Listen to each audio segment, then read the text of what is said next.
Assalamualaikum warahmatullahi wabarakatuh.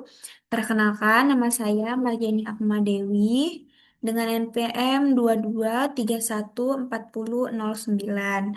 Di sini saya dari kelas Teknik Sipil angkatan 2022, mata kuliah Transportasi Massal dan Fasilitas Transportasi. Di sini saya akan menjelaskan materi tentang sistem tram di Melbourne, Australia.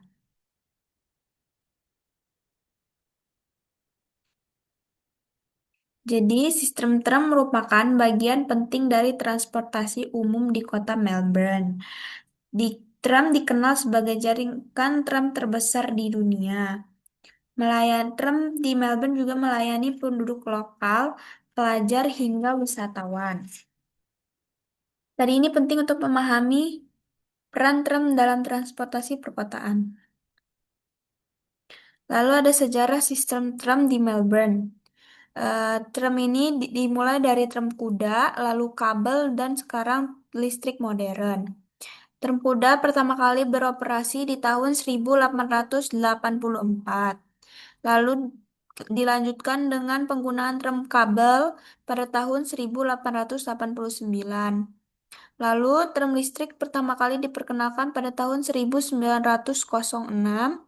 Dilanjut lagi ekspansi besar-besaran jaringan tram listrik pada tahun 1920 hingga 1940-an. Lalu ditransisi pada tahun 1990 ke operator swasta. Pada tahun 2004 sampai sekarang, semua jalur tram dikelola oleh Yara Trams dan terus berkembang dalam teknologi dan layanannya. Untuk fitur-fitur sistem tram itu yang pertama ada gratis di zona CBD atau Free Tram Zone. Lalu dia memiliki jadwal yang teratur dan frekuensi tinggi. Tram juga ramah lingkungan seperti daya listrik, mengurangi emisi karbon.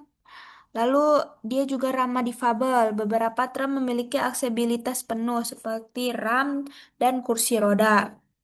Tram juga real-time information system atau aplikasi dan papan informasi digital. Dia memiliki papan dan informasi digital. Selanjutnya ada jaringan tram di Melbourne. Panjang total jaringannya itu kurang lebih 250 kilometer. Jumlah rutenya ada 24 rute utama.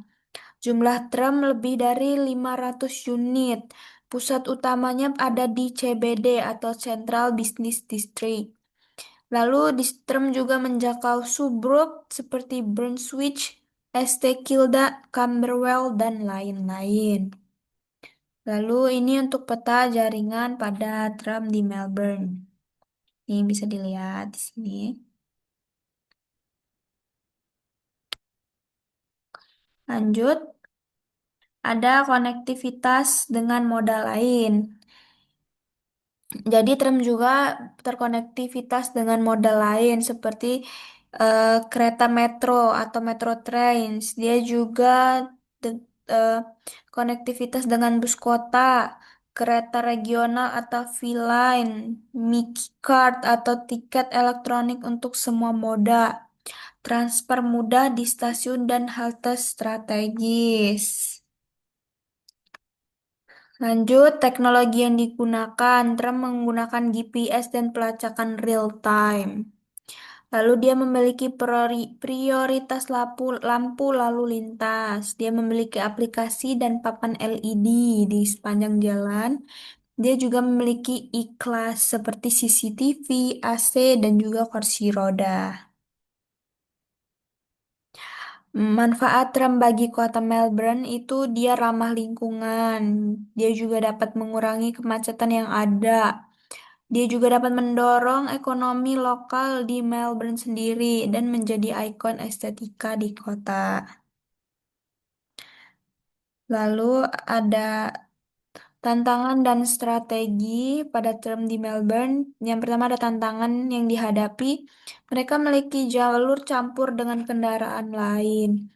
Tram tua masih juga digunakan sampai saat ini. Lalu biaya pemeliharaannya juga tinggi. Dan untuk strategi pengembangan masa depannya, tram bisa ditambahkan dengan e-class, modernisasi halte, tram otonom, dan integrasi regional yang lebih baik. Sistem tram di Melbourne adalah contoh sukses dari transportasi publik perkotaan, menggabungkan efisiensi, konektivitas, dan berkelanjutan. Model yang bisa dijadikan inspirasi di kota-kota lain di dunia. Segitu aja yang bisa saya jelaskan tentang sistem tram di Melbourne. Sekian, wassalamualaikum warahmatullahi wabarakatuh.